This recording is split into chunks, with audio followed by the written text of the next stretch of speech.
मधुबन के बाबा, मधुबन के बाबा मुरली वाले, आपका क्या कहना, आपका क्या कहना। ओम शांति। आज 28 नवंबर 2024 के साकार मधुर महावाक्य हैं। आज मीठे मीठे बाप दादा बोले, मीठे बच्चे, तुम्हें एक बाप से ही सुनना है और सुन करके दूसरों को सुनाना है।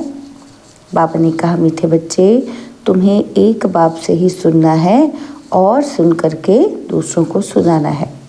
बाबा ने आज प्रश्न पूछा है कि बाप ने तुम बच्चों को कौन सी समझ दी है जो दूसरों को सुनानी है। तो उत्तर में बाबा ने कहा कि बाबा ने तुम्हें समझ दी कि तुम आत्माएं सब भाई भाई हो, तुम्हें एक बाप की याद में रहना है। यही बात तुम सभी को सुनाओ, क्योंकि तुम्हें सारे विश्व के भाइयों का कल्याण करना है। तुम ही इस सेवा के निमित्त हो। ओम शांति। ओम शांति अक्सर करके क्यों कहा जाता है? बाबा ने पूछा, क्यों कहते हैं ओम शांति? तो बाबा कहते हैं, ये है परिचय देना। आत्मा का परिचय आत्मा ही देती है, बातचीत आत्मा ही करती है शरीर द्वारा।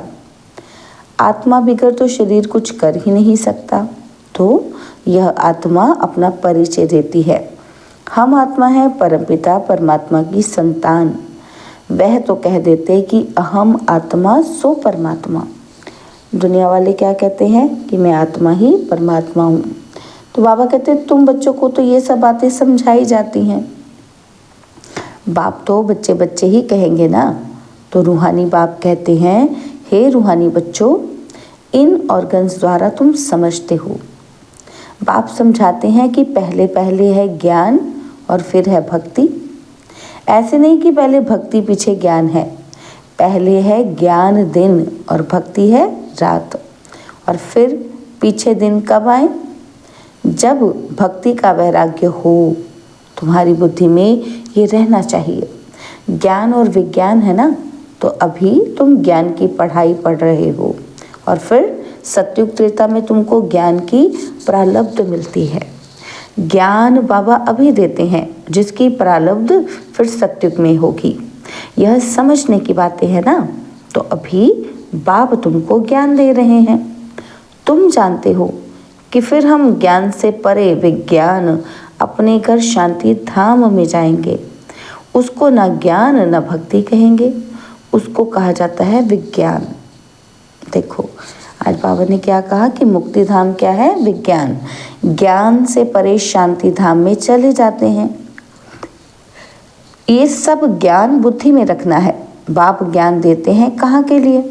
क्यों देते हैं ज्ञान? तो बाबा कहते हैं, भविष्य नई दुनिया के लिए देते हैं। नई दुनिया में जाएंगे तो पहले अपने घर ज़रूर जाएंगे। मुक्ति धाम में जाना है तो यहाँ की आत्माएं रहवासी हैं, वहाँ तो ज़रूर जाएंगे ना। ये नई नई बातें तुम ही सुनते हो और कोई समझ ही नहीं सकते। तुम समझते हो कि हम आत्माएं स्पिरिचुअल फादर के स्पिरिचुअल बच्चे हैं। रूहानी बच्चों को ज़रूर रूहानी बाप चाहिए। रूहानी बाप और रूहानी बच्चे। रूहानी बच्चों का एक ही रूहानी बाप है। वह आकर नॉलेज देते हैं। बाप कैसे आते हैं यह भी समझाया है। बाप कहते हैं, मुझे भी प्रकृति धारण करनी पड़ती है। अभी तुमको बाप से सुनना ही सुनना है, सिवाय बाप के और कोई से सुनना नहीं है। बच्चे सुनकर फिर और भाइयों को सुनाते हैं। कुछ न कुछ सुनाते ज़रूर हैं। अपने को आत्मा समझो, बाप को याद करो, क्योंकि वही पतित पावन है। बुद्धि वहाँ चली जाती है। बच्चों को समझाने से समझ जाते हैं, क्योंकि पहले बेसमझ थे। भक्ति मार्ग में बेसमझाई से, रावण के चंबे में आने से क्या करते हैं? कैसे छी बन जाते हैं। शराब पीने से क्या बन जाते हैं? शराब गंदगी को और ही फैलाती है। अभी तो बच्चों की बुद्धि में है कि बेहद के बाप से हमको वर्षा लेना है। कल्प कल्प लेते आए हैं, इसलिए दैवी गुण भी ज़रूर धारण करने हैं। श्री कृष्ण के दैवी गुणों की कितनी महिमा है, बैकुंठ का मालिक कितना मीठा है। अभी श्री कृष्ण की डिनाइस्टी नहीं कहेंगे, डिनाइस्टी विष्णु अथवा लक्ष्मी नारायण की कहेंगे। अभी तुम बच्चों को मालूम है कि बाप ही सतयुगी राजाई की डिनाइस्टी स्थापन करते हैं। यह चित्र आदि भल ना भी हो तो भी समझा सकते हैं। मंदिर तो बहुत बनते रहते हैं, जिनमें ज्ञान है वह औरों का भी कल्याण करने, आप समान बनाने भागते रहेंगे। अपने को देखना है कि हमने कितनों को ज्ञान सुनाया है। कोई कोई को झट ज्ञान का तीर लग जाता है। भीष्म पितामह आदि ने भी कहा है ना कि हमको कुमारियों ने ज्ञान बाण मारा। यह सब पवित्र कुमार कुमारियां हैं, अर्थात बच्चे हैं। तुम सब बच्चे हो, इसलिए कहते हो कि हम ब्रह्मा के बच्चे, कुमार कुमारियां भाई बहन हैं। यह पवित्र नाता होता है। सो भी एडॉप्टेड चिल्ड्रन है। बाप ने एडॉप्ट किया है, शिव बाबा ने एडॉप्ट किया है प्रजापिता ब्रह्मा द्वारा। वास्तव में एडॉप्ट अक्षर भी नहीं कहेंगे, शिव बाबा के बच्चे तो हैं ही।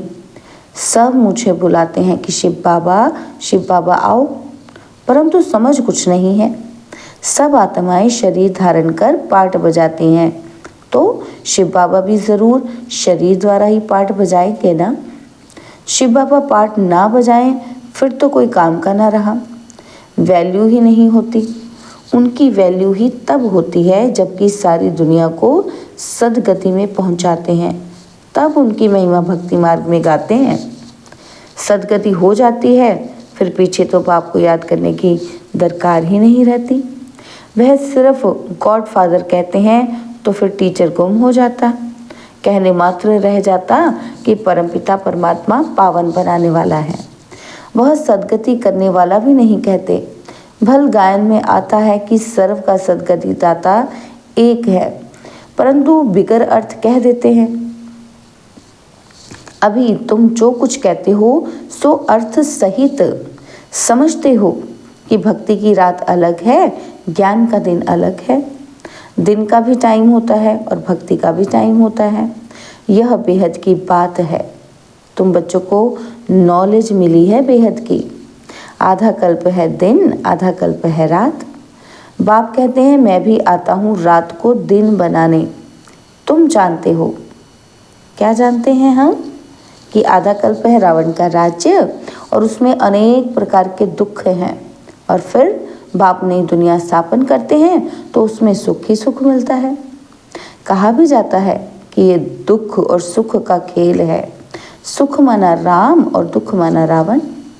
रावण पर जीत पाते हो तो फिर राम राज्य आता है, और फिर आधा कल्प के बाद रावण राम राज्य पर जीत पहन राज्य करते हैं। तुम अभी माया पर जीत पाते हो। अक्षर बाई अक्षर तुम अर्थ सहित कहते हो। यह तुम्हारी है ईश्वरीय भाषा। ये कोई समझेगा थोड़ी, ईश्वर कैसे बात करते हैं। तुम जानते हो ये गॉड फादर की भाषा है, क्योंकि गॉड फादर नॉलेजफुल है। गाया भी जाता है कि वह ज्ञान का सागर नॉलेजफुल है, तो ज़रूर किसी को तो नॉलेज देंगे ना। अभी तुम समझते हो कि कैसे बाबा नॉलेज देते हैं, अपनी भी पहचान देते हैं और सृष्टि चक्र का भी नॉलेज देते हैं। जो नॉलेज लेने से हम चक्रवर्ती राजा बनते हैं। सुदर्शन चक्र है ना, याद करने से हमारे पाप कटते जाते हैं। यह है तुम्हारा अहिंसक चक्र याद का। वह चक्र है हिंसक, सिर काटने का। वह अज्ञानी मनुष्य एक दो का सिर काटते रहते हैं। तुम इस स्वदर्शन चक्र को जानने से बादशाही पाते हो। काम महाशत्रु है जिससे आदि मध्य अंत दुख मिलता है। वह है दुख का चक्र। तुमको बाप यह चक्र का नॉलेज समझाते हैं, स्वदर्शन चक्रधारी बना देते हैं। शास्त्रों में तो कितनी कथाएं बना दी हैं, तुमको अभी वे सब भूलना पड़ता है। सिर्फ एक बाप को याद करना है, क्योंकि बाप से ही स्वर्ग का वर्षा लेंगे। बाप को याद करना है और वर्षा लेना है, कितना सहज है। बेहद का बाप नई दुनिया स्थापन करते हैं तो वर्षा लेने के लिए ही याद करते हो। यह है मन मना भव मध्यजी भव। बाप और वर्षे को याद करते बच्चों को खुशी का पारा चढ़ा रहना चाहिए। हम बेहद बाप के बच्चे हैं। बाप स्वर्ग की स्थापना करते हैं। हम मालिक थे, फिर ज़रूर होंगे, और फिर तुम ही नरकवासी हुए हो। सतो प्रधान थे, अब तमो प्रधान बने हो। भक्ति मार्ग में भी हम ही आए हैं, ऑल राउंड चक्र लगाया है। हम ही भारतवासी सूर्यवंशी थे, और फिर चंद्रवंशी, वैश्यवंशी, फिर शूद्रवंशी बन नीचे गिरे हैं। हम भारतवासी देवी देवता थे, हम ही गिरे हैं। तुमको अभी सारा मालूम पड़ता है। वाम मार्ग में जाते तो कितना छीछी बन जाते हो। मंदिर में भी ऐसे छीछी चित्र बनाए हुए हैं। आगे घड़ियां भी ऐसे चित्रों वाली बनाते थे। अब तुम समझते हो क्या कि हम कितने गुलगुल थे, और फिर हम ही पुनर्जन्म लेते लेते कितने छीछी बनते हैं। यह सत्युग के मालिक थे तो देवी गुणों वाले मनुष्य थे, दैवी गुण थे, और अभी आसुरी गुणों वाले बने हैं। और कोई फर्क नहीं है। पूंछ वाले या सूंड वाले मनुष्य होते ही नहीं। देवताओं की सिर्फ यही निशानियां हैं, बाकी तो स्वर्ग प्राय लोप हो गया है। सिर्फ ये चित्र निशानी है। चंद्रवंशियों की भी निशानी है। अभी तुम माया पर जीत पाने के लिए युद्ध करते हो, और युद्ध करते करते फेल हो जाते हैं, तो उनकी निशानी तीर कमान है। भारतवासी वास्तव में हैं ही देवी देवता घराने के, नहीं तो किस घराने के गिने जाएं। परंतु भारतवासियों को अपने घराने का मालूम ना होने के कारण हिंदू कह देते हैं, नहीं तो वास्तव में तुम्हारा है एक ही घराना। भारत में है सब देवता घराने के जो बेहद का बाप स्थापन करते हैं। शास्त्र भी भारत का एक ही है। डीटी डिनाइस्टी की स्थापना होती है, फिर उनमें भिन्न भिन्न ब्रांचेज हो जाती हैं। बाप स्थापन करते हैं देवी देवता धर्म। मुख्य है 4 धर्म। फाउंडेशन देवी देवता धर्म का ही है। रहने वाले सब मुक्ति धाम के हैं। फिर तुम अपने देवताओं की ब्रांचेस में चले जाएंगे। भारत की बाउंड्री एक ही है और कोई धर्म की नहीं है। यह है असल देवता धर्म के, और फिर उनसे और धर्म निकले हैं ड्रामा के प्लान अनुसार। भारत का असली धर्म है डीटी, जो स्थापन करने वाला भी बाप है। डीटी माना देवता धर्म, जो स्थापन करने वाला बाप है, और फिर नए नए पत्ते निकलते हैं। यह सारा ईश्वरीय झाड़ है। बाप कहते हैं मैं इस झाड़ का बीज रूप हूँ। यह फाउंडेशन है, फिर उनसे ट्यूब्स निकलती हैं। मुख्य बात है ही हम सब आत्माएं भाई भाई हैं। सब आत्माओं का बाप एक ही है। सभी उनको याद करते हैं। अब बाप कहते हैं इन आँखों से तुम जो कुछ देखते हो उनको भूल जाना है। यह है बेहद का वैराग्य, और उनका है हद का। सिर्फ घर बार से वैराग्य आ जाता है। तुमको तो इस सारी पुरानी दुनिया से वैराग्य है। भक्ति के बाद है वैराग्य पुरानी दुनिया का, और फिर हम नई दुनिया में जाएंगे वाया शांति धाम। बाप भी कहते हैं कि ये पुरानी दुनिया भस्म होनी है। इस पुरानी दुनिया से अब दिल नहीं लगानी है। रहना तो यहाँ ही है। जब तक लायक बन जाएं, हिसाब किताब सब चुकतू करना है। तुम आधा कल्प के लिए सुख जमा करते हो। उनका नाम ही है शांति धाम, सुख धाम। पहले सुख होता है, पीछे दुख। बाप ने समझाया है जो भी नई नई आत्माएं ऊपर से आती हैं, जैसे क्राइस्ट की आत्मा आई, उनको पहले दुख नहीं होता है। खेल है ही पहले सुख और पीछे दुख। नए नए जो आते हैं वह हैं सतो प्रधान। जैसे तुम्हारा सुख का अंदाज जास्ती है, वैसे सबका दुख का अंदाज जास्ती है। यह सब बुद्धि से काम लिया जाता है। बाप आत्माओं को बैठ समझा रहे हैं, वह फिर और आत्माओं को समझाते हैं। बाप कहते हैं मैंने ये शरीर धारण किया है, बहुत जन्मों के अंत में अर्थात तमो प्रधान शरीर में मैं प्रवेश करता हूँ और फिर उनको ही फर्स्ट नंबर में जाना है। फर्स्ट सो लास्ट और लास्ट सो फर्स्ट, यह भी समझाना पड़ता है। फर्स्ट के पीछे फिर कौन? मम्मा, उनका पाठ होना चाहिए। उसने बहुतों को शिक्षा दी है और फिर तुम बच्चों में नंबरवार हैं जो बहुतों को शिक्षा देते पढ़ाते हैं और फिर वह पढ़ने वाले भी ऐसी कोशिश करते हैं जो तुमसे भी ऊंच चले जाते हैं। बहुत सेंटर्स पर ऐसे हैं जो पढ़ाने वाले टीचर से ऊंच चले जाते हैं। एक एक को देखा जाता है, सबकी चलन से मालूम तो पड़ता है ना। कोई कोई को तो माया ऐसा नाक से पकड़ लेती है जो एकदम खलास कर देती है, विकार में गिर पड़ते हैं और आगे चलकर तुम बहुतों को सुनते रहेंगे, वंडर खाएंगे कि ये तो हमको ज्ञान देती थी और फिर ये कैसे चली गई। हमको कहती थी पवित्र बनो और खुद फिर छीछी बन गई। समझेंगे तो ज़रूर ना, बहुत छीछी बन जाते हैं। बाबा ने कहा है बड़े बड़े अच्छे महारथियों को भी माया ज़ोर से फटकाएगी। जैसे तुम माया को फटकाकर जीत पहनते हो, माया भी ऐसे करेगी। बाप ने कितने अच्छे अच्छे फर्स्ट क्लास रमणीक नाम भी रखे, परंतु ओह माया आश्चर्यवंत सुनंती कथंती फिर भगंती और गिरंती हो गए। माया कितनी ज़बरदस्त है, इसलिए बच्चों को बहुत खबरदार रहना है। युद्ध का मैदान है ना, तो माया के साथ तुम्हारी कितनी बड़ी युद्ध है। अच्छा, मीठे मीठे सिकिलते बच्चों प्रति माता पिता बाप दादा का याद प्यार और गुड मॉर्निंग।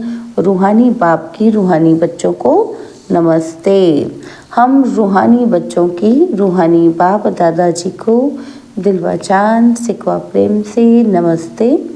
ओम शांति। प्यारे बाबा, मीठे बाबा, मेरे बाबा, शुक्रिया बाबा, शुक्रिया बाबा, शुक्रिया। धारणा के लिए मुख्य सार है। पहला पॉइंट है, यहाँ ही सब हिसाब किताब चुक कर आधा कल्प के लिए सुख जमा करना है। इस पुरानी दुनिया से अब दिल नहीं लगानी है। इन आंखों से जो कुछ दिखाई देता है उसे भूल जाना है। और सेकंड पॉइंट, बाबा कहते माया बड़ी ज़बरदस्त है, उससे खबरदार रहना है। पढ़ाई में गैल्प कर आगे जाना है। एक बाप से ही सुनना और उनसे ही सुना हुआ दूसरों को सुनाना है। बाबा ने आज हमें वरदान दिया, बेहद की दृष्टि, वृत्ति और स्थिति द्वारा सर्व के प्रिय बनने वाले डबल लाइट फरिश्ता भव। बेहद की दृष्टि, वृत्ति और स्थिति द्वारा सर्व के प्रिय बनने वाले डबल लाइट फरिश्ता भव। फरिश्ते सभी को बहुत प्यारे लगते हैं क्योंकि फरिश्ता सर्व का होता है, एक दो का नहीं। बेहद की दृष्टि, वृत्ति और बेहद की स्थिति वाला फरिश्ता सर्व आत्माओं के प्रति परमात्मा संदेश वाहक है। फरिश्ता अर्थात डबल लाइट सर्व का रिश्ता एक बाप से जुटाने वाला, देह और देह के संबंध से न्यारा, स्वयं को और सर्व को अपने चलन और चेहरे द्वारा बाप समान बनाने वाला, सर्व के प्रति कल्याणकारी। ऐसे फरिश्ते ही सबके प्यारे हैं। स्लोगन, जब आपकी सूरत से बाप की सीरत दिखाई देगी तब समाप्ति होगी। जब आपकी सूरत से बाप की सीरत दिखाई देगी तब समाप्ति होगी। ओम शांति।